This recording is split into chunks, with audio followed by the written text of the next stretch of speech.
Hello and welcome to Most Haunted. Now, the village in Avebury is one of the most paranormal places in Great Britain. It's surrounded by these amazing stones, and it's said that it's haunted by an old druid priest. These stones are over 4,000 years old. They weigh over 40 tonnes, and similar to other stone circles, no one really knows what they were put there for. The village of Avebury itself sits inside the centre of the circles. Now, one of the buildings here, the Red Lion pub, is supposed to be terribly haunted. The Red Lion pub dates back to 1802, but the actual building goes as far back as the 1600s. There are supposed to be 4 ghosts here, one of which is Florrie, who was killed during the Civil War, supposedly by her jealous husband. One presenter, a psychic, a parapsychologist and a very brave film crew are spending 24 hours to uncover the mysteries of Avebury.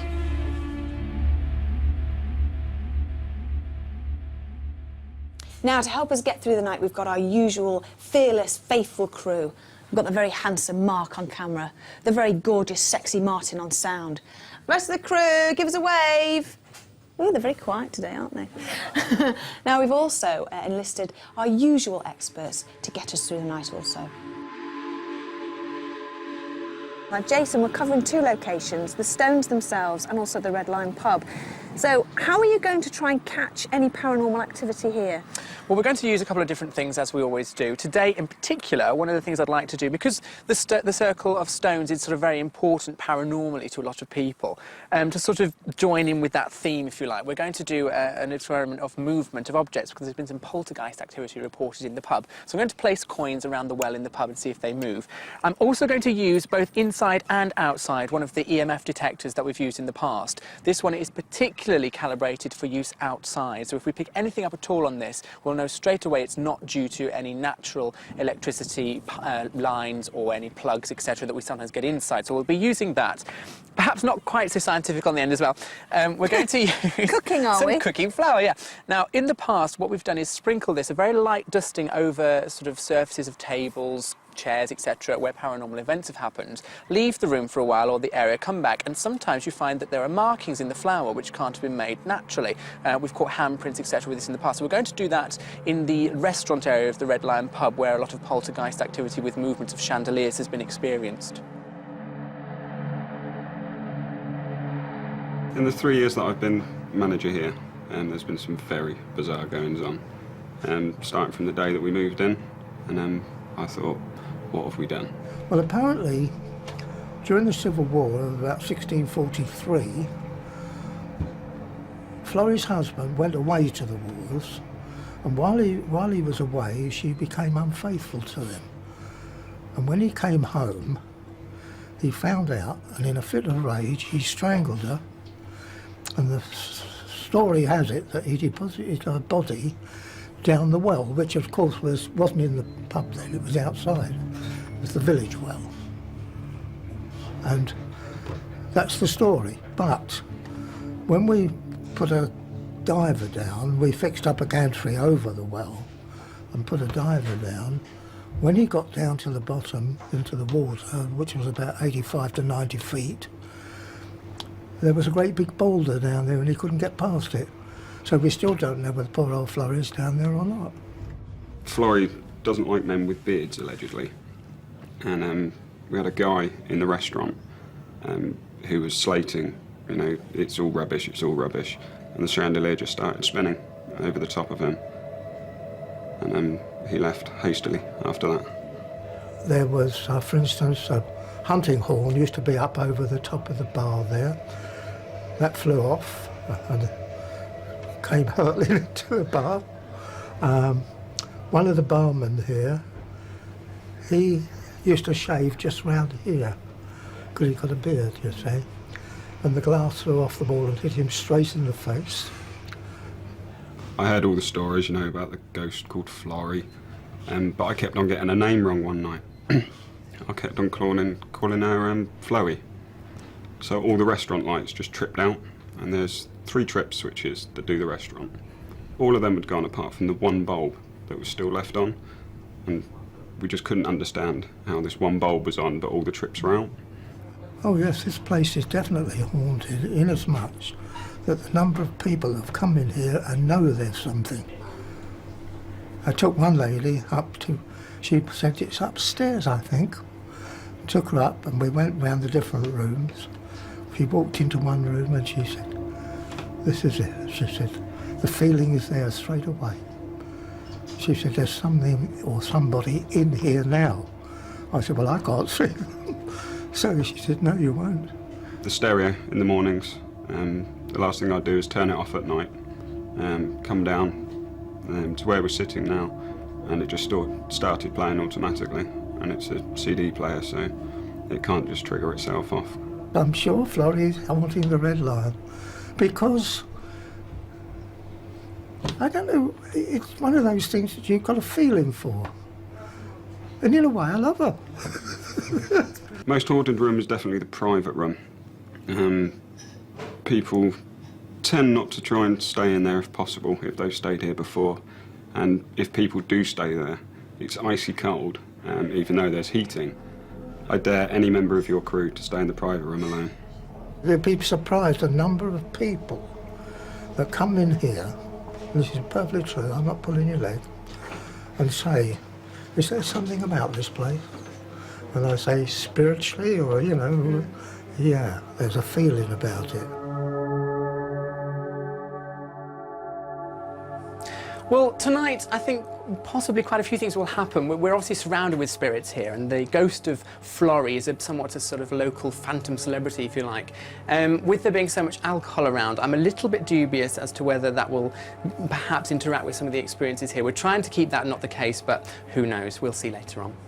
Well, the 3 circles of stone at Avebury do have an enormous sort of paranormal significance to a lot of people here. That does mean that people have sort of auto-expectation or auto-suggestion of what may happen to them. The ghost stories associated with the stones aren't perhaps what you would expect. You'd probably expect things like pagan rituals and ceremonies sort of reenacting themselves. That isn't quite the case. I'll be interested to see if people do pick up on the more subtle ghost stories associated with the stones themselves.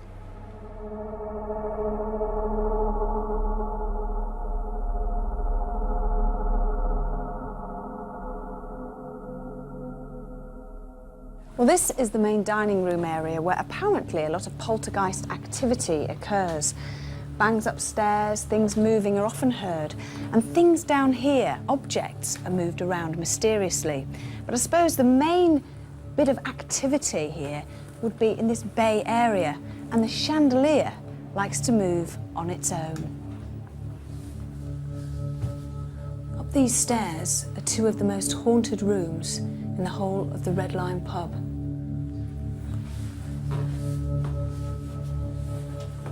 Well, this room is what's known as the private room, and there are supposed to be 3 ghosts here.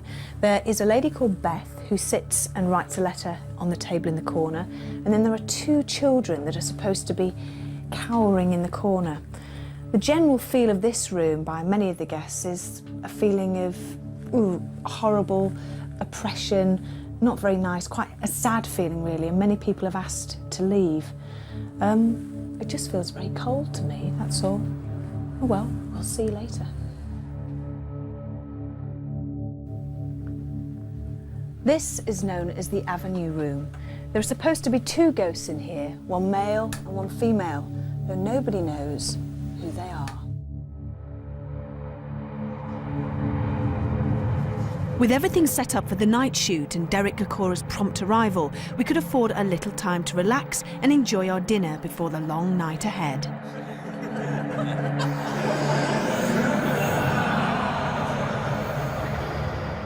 Jason, is it at all possible that buildings or places like this Avebury with all stone stuff actually hold memories?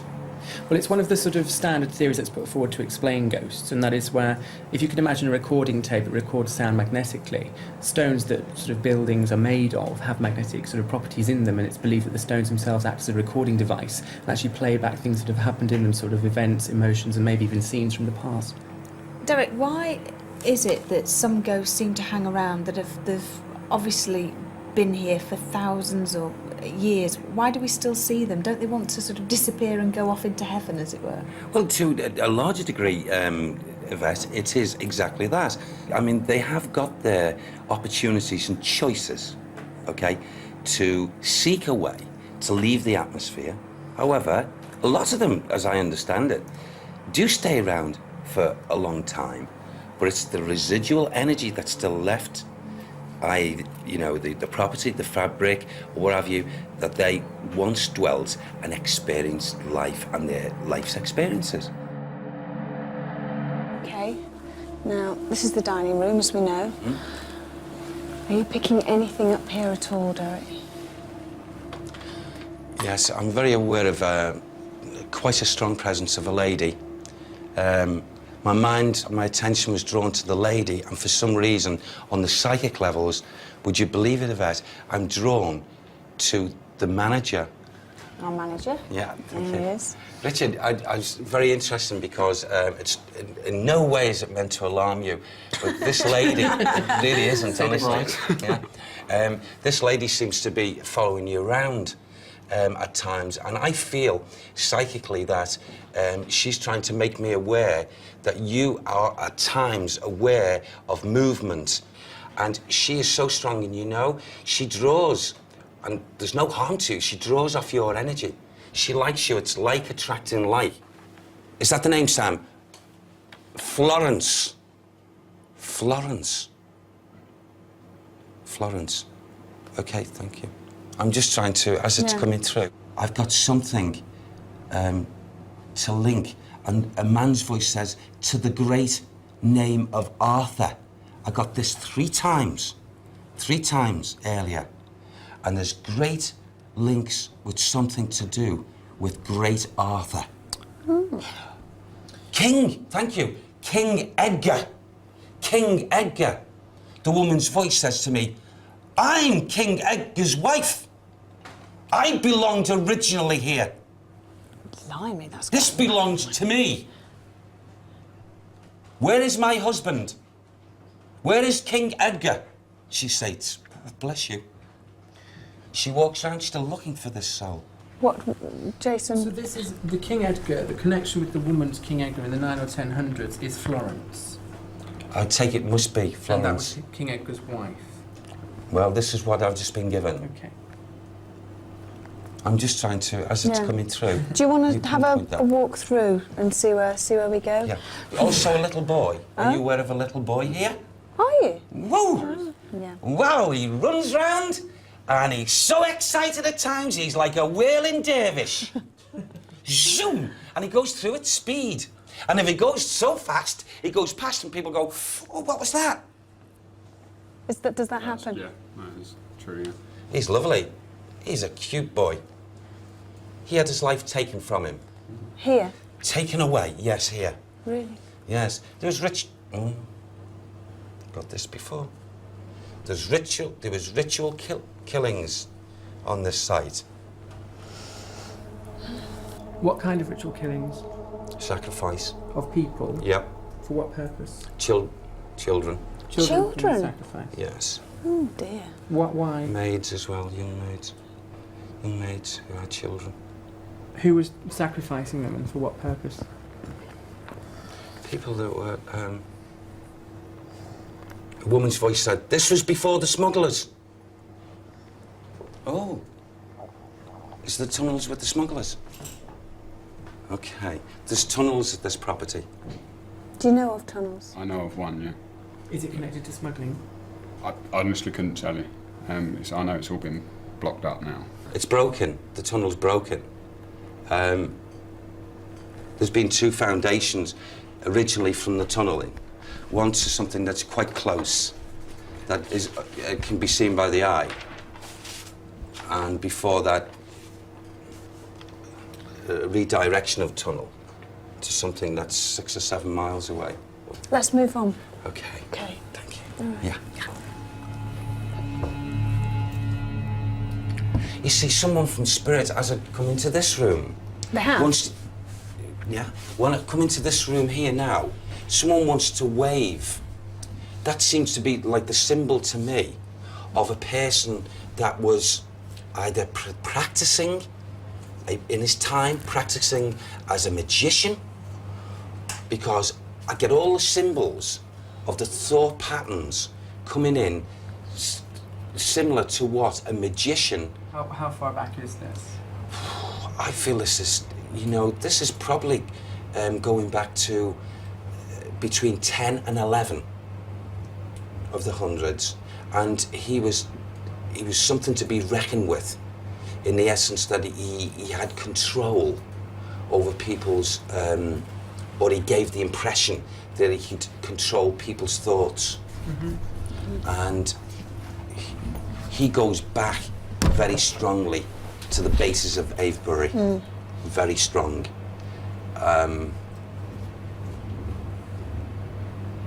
There's wind blowing down the chimney. It's not a ghost. Someone just said to me, there's a so-called legend, Sam's laughing about this. I hope I can share this with you.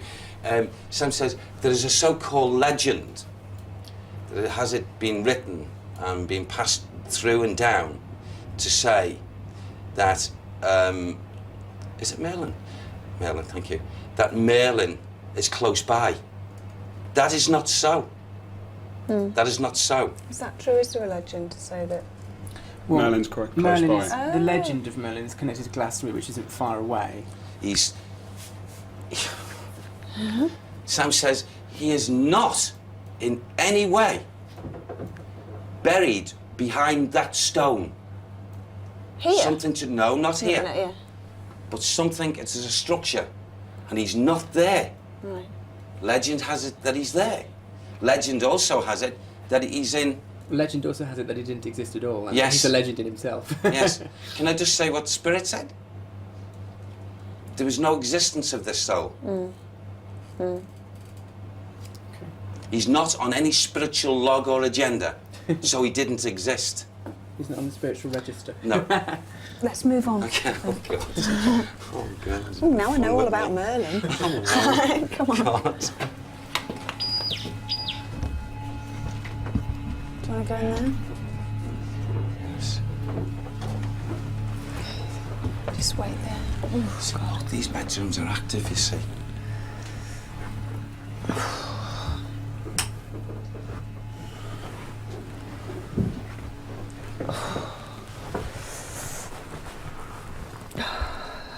Now, coming in here now, I get this very young, not as young as the little boy, but a very young girl, her essence comes here. I feel with her as well, you know, because of the view and her age, the word virgin comes to mind with me, of the, you know, virginal child, which was like, to them I feel must have been a supreme thing. Now, where the boy's concerned, it's a different matter altogether. Why he would be sacrificed. Maybe the feelings that come through is that he couldn't be of much use because he wasn't strong or whatever, and he was no use to at that time. A totally different reflection to the girl. And also I feel also that they would have come from families that would not have, if I may use that word, batted an eyelid if a child was to be lost. So it wasn't as if they were just taken away from a noble family who would miss the children and what have you, as if it was, I suppose, the feeling I get in saying is like to a penny, you know, you just, it's nothing. Do you want to move from here? Yeah. Yeah. Horrible parents. Yeah, well, that's what I get.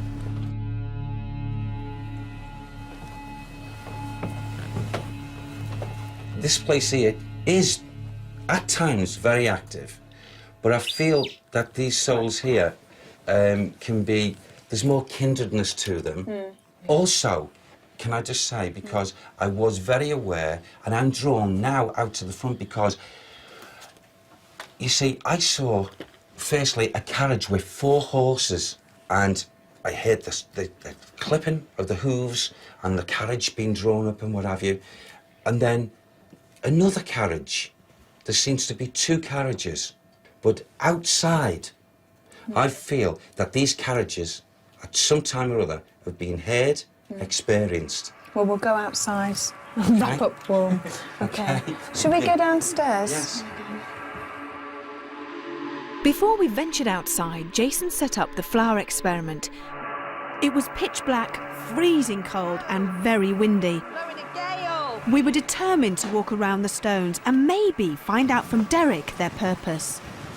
Oh, it's so eerie. Look at those Yes. stones. It seems as if as we're coming in to the middle of this group of stones, as if I'm hearing repeatedly a chanting. It seems as if I've got a circle of women and I've got a circle of men that are separate, and the men seem to be, to me it's like, you know, where when a person chants a mantra. What's the purpose of the chant, do you think? Why are you hearing this? Is it... I feel, in actual fact, as we've got the conditions now, which are dreadful, aren't they? Yep. You know, early hours of the morning, it seems as if they're chanting, and it seems to be in encouragement of the elements. You know, it's like as if the ladies are looking up and are so happy to see the sun, because, you know, it changes here to complete clear blue skies. And I So feel it's the elements, yeah. Some form of nature worship of the sun god. then, Yes, or some, for want of a yeah, better of word. nature, yeah. Okay. And it seems very, very, very strong. And again, this is residual. This is not active. It's residual, going back in feeling. I'm not in any way at this point aware. I don't know if anyone else feels this way, but I'm not aware of an individual spirit active in this section at all. What the hell is that? What?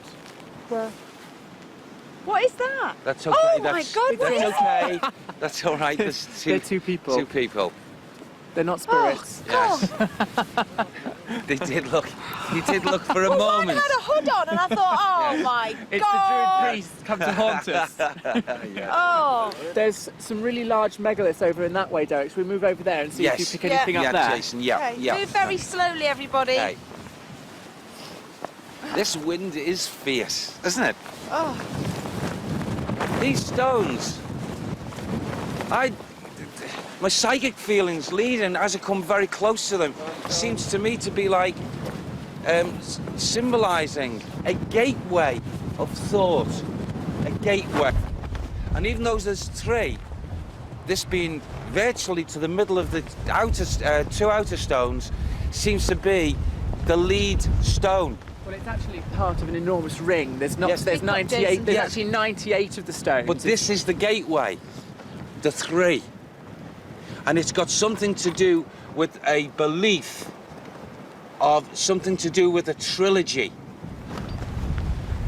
That, So- yeah, that might make sense actually with one of the theories of why the stones are here, because pagan sort of beliefs dictate that part of their faith is the goddess. It's a triple goddess, Yes. maiden, mother, and crony, which sort of links in with what you're saying about trilogy. So Yes, the trilogy sort is of very makes strong sense. here, Jason. yeah, Absolutely.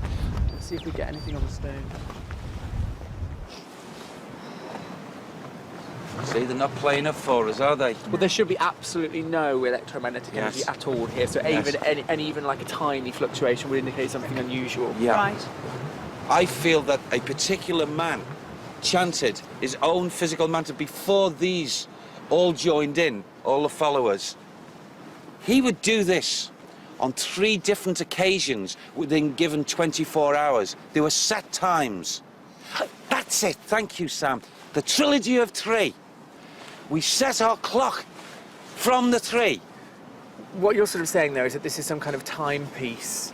And that's the theory with Stonehenge, which is near here, isn't far away, another stone circle. But there are actually 3 stone circles in Avebury. I mean, this gives you the impression there's 1, but there are 3. We are in one of the 3 stone circles. Okay, well, fine, that's good. Now that would also help me with this where I've just been... If there are 3, and it links in with the trilogy of 3, you're going to have, again with the 3, the main stone. So there would be 3 as you've said, 3 stone circles.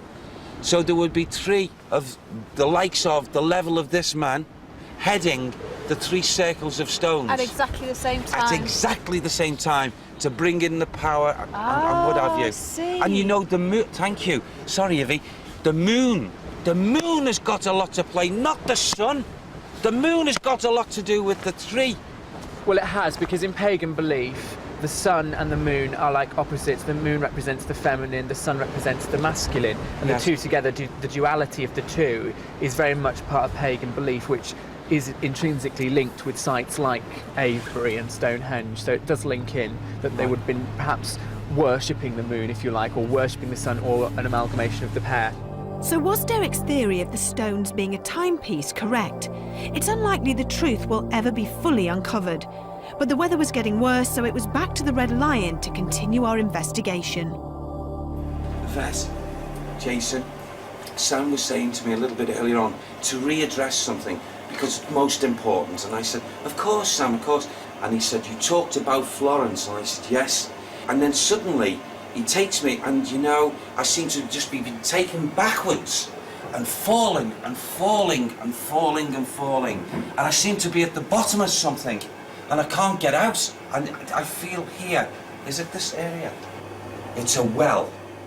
So Florence is linked with the well, or something to do with the well. Can you find out about something to do with the well? There is a story connected to somebody being thrown down a well, but it's not in this area.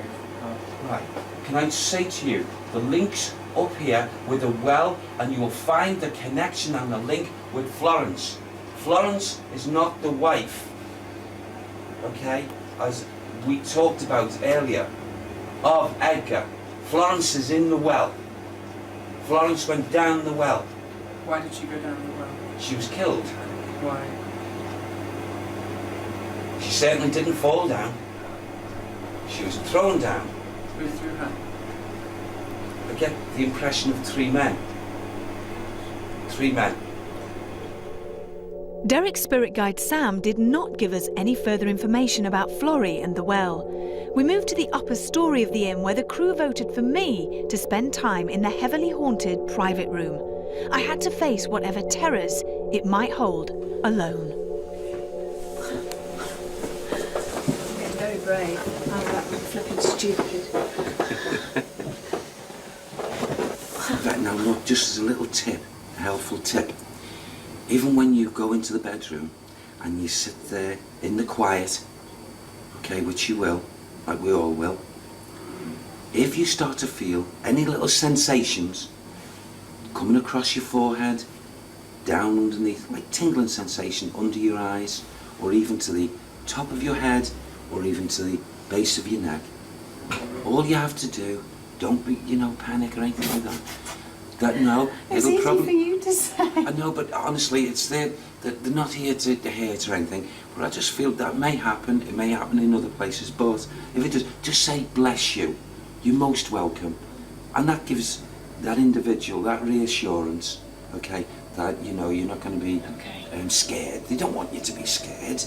Right. Honestly, However, if I think it's quite lovely actually. If you've got your hands out with that and you feel anything of warm sensation or tinkle in your hand, the person's actually holding your hand. I think that's lovely. Right, don't tell me more. Don't tell me more. Don't tell me more. I don't want to know. I don't want to know. Okay. Right then, shall we go? Let me just relax. I can't relax. Okay. I am petrified. I just want to keep looking at the camera because I don't want to look around anywhere else in case I see something.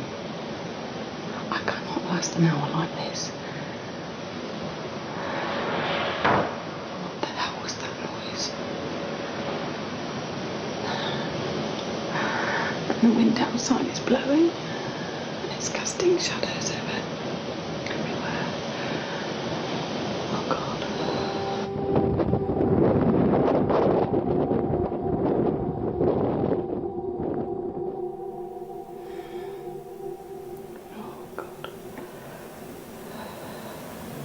Please don't let anything happen to me.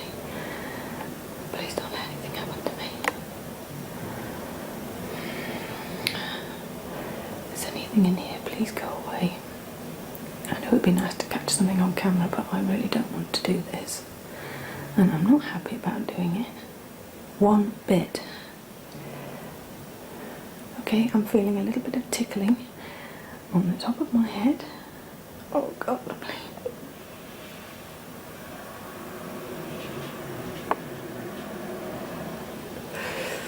Okay, it's gone now. I can't stand anymore.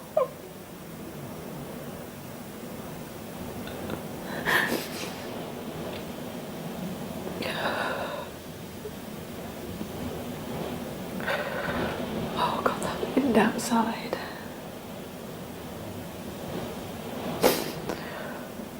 It's still tickling on the top of my head.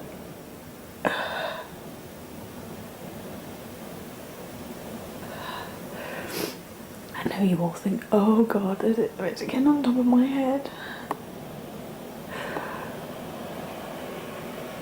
I can't stand it anymore, I'm sorry, I've got to go. I can't. I know I'm being a complete wuss. I'm just too scared to move now. I've got to make it to the door. Oh, Jesus. Get me out. Carl, Carl. Carl, Carl.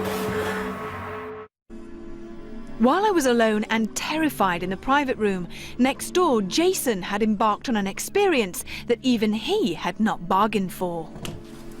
Right, that's me alone in the Avenue room, which is supposed to be haunted. I wish I was scared, but I'm not. So we'll see if anything happens. That's the room. It's now nearly 6 o'clock in the morning, and I have once again failed to be scared so far.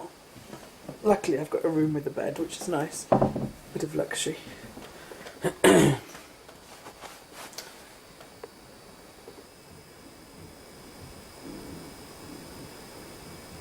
I can hear footsteps outside here, but I think that's Yvette going into the room next door, because she's just through here. I don't think she'll last very long. She'll kill me for saying that.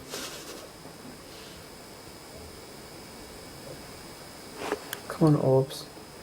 Let's have an orb go past my face. Actually, I'm going to take some DV of the room, because you never know.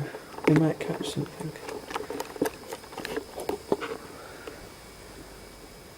If there's anything here...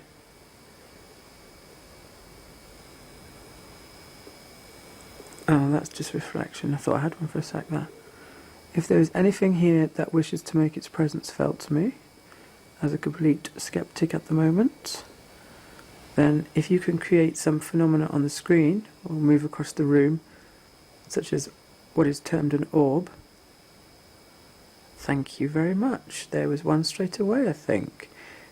Could you show me that again, if you're in the room? Where did you go?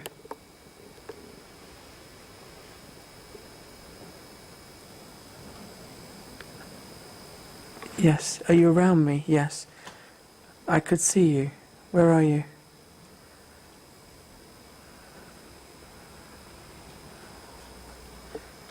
Yes, I just saw you go up the bed. Wow. Straight at me. And across the back to the bed. Oh my God, guys. It's like a scene out of The Exorcist. Actually, my heart... Oh my God. I'm starting to get heartburn, actually, which isn't like me.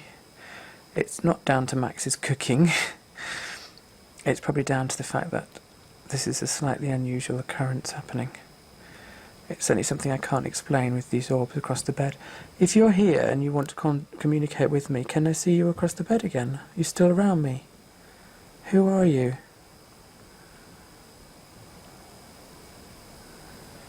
Now, what these orbs are, we don't really know, but we do know that you only catch them at haunted places. You can't see them by the human eye very often. It has happened, but it's rare. They do appear on camera pictures, such as digital pictures or single lens reflex pictures, and they also appear on video, which is the most common way of catching them. No one knows what they are, but they're unexplainable. Whether they're connected to ghosts or not, we don't know, but they do appear in haunted places, so it's logical to perhaps make that association at the moment.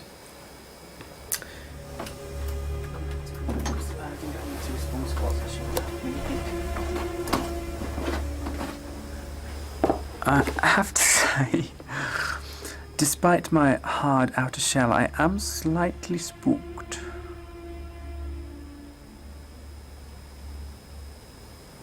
There. It was just on the bed there, I saw it. This is weird.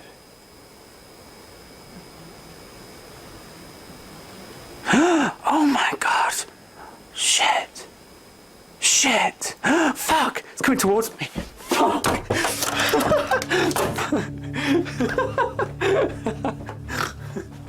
So even Jason, the most sceptical member of our crew, had given in and fled the room. Okay. This was the strange moving object that sent him running. Is this an orb or simply a speck of dust? When our producer Carl went back into the room to retrieve a camera, 2 scratch marks appeared on the back of his neck for no reason. I just went into the room where we were, the private room. I went to take the camera down. I thought, no, I'll actually take the plug out first. And I leant down to pull the plug, and literally just as I pulled the plug out, I just this sharp pain in the back of my neck. Right from the word go, I mean, that area up there, the hallway, the 2 bedrooms and what have you, they were, at the beginning, when we first walked in, very active. I think it's important to remember that there's very little evidence of ghosts hurting people physically, but it isn't unknown. But this feels like to me as if there's been a little bit of diva activity. Well, divas, as you call them, is elemental ghost, which is a ghost that's never allegedly lived as a human being. It's created by negative situations, murders, unpleasant thoughts, and it just sort of creates a feeling of negativity, and that takes on an intelligence. That's the theory.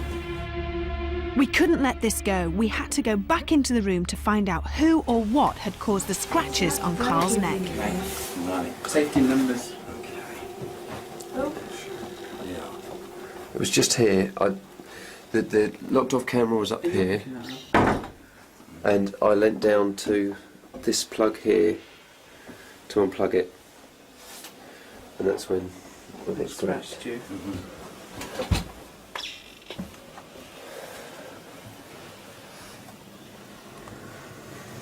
God, it's cold in here, isn't it? Yeah. Come on, you son of a gun. Let's show yourself. Come on. Let's see how much spine you've got. Very well, it's scratching. Come on. Prove your ability. Show your strengths. I feel you're weak. Come on.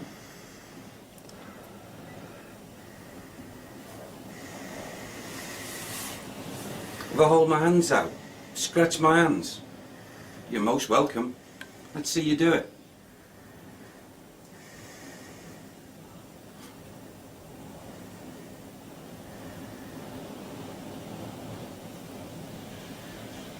I didn't know that spirits could physically harm you. I mean, to show marks on you.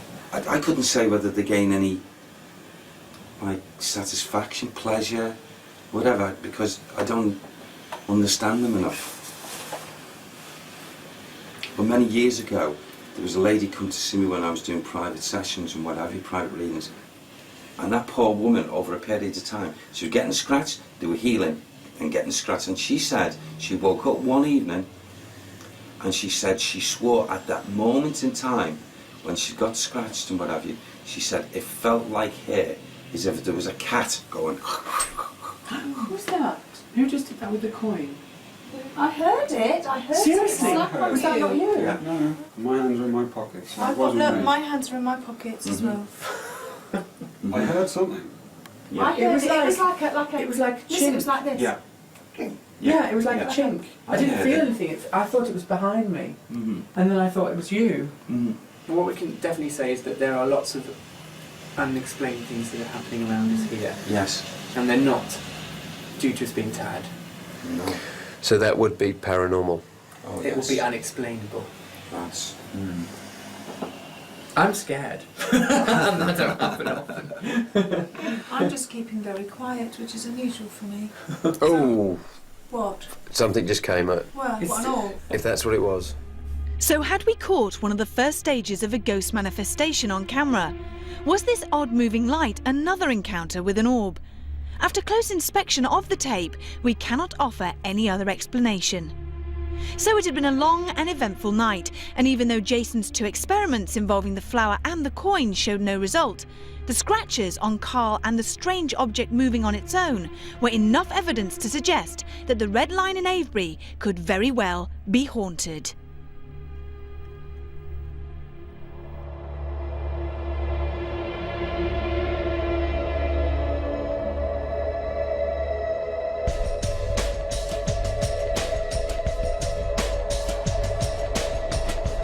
That was one of the best experiences that I've had to date. Purely and simply because of the activity in the different areas of the building, both higher level and lower level, at different times during the investigation. Well, this has certainly been one of the most unusual investigations that I've ever taken part in. There was the orbs that seemed to be linking with different members of the team. Yvette's reactions to the experiences of the evening were, I think, due to mass hysteria. We've had that before, and she gets scared very, very easily. Yvette, yes, naturally she was a little bit, to say the least, petrified over certain incidents that actually did take place. My heart went out a lot to Yvette. But what I think is the most memorable part of the evening was when Carl came down from taking off a secured camera and 2 scratches appeared on his neck. Now, these were fresh scratches, you could see. They were red, they were like open wounds almost. They were pretty horrific to look at and quite scary. And that sort of made me think about the whole thing in a different light, because it suddenly becomes something not so much as a game and fun, but something that's perhaps potentially dangerous in some way, and that did concern me. Well, we've come to the end of our 24 hours, and I have to say Derek was very accurate on quite a lot of things. Jason, our parapsychologist, was spooked. And me spending that time alone in that room, I will never, ever forget. I've never been so frightened in all my life. And I think, well, will we ever understand what went on here in Avebury? I don't know. Anyway, we shall see you at our next location. Until then, sleep tight.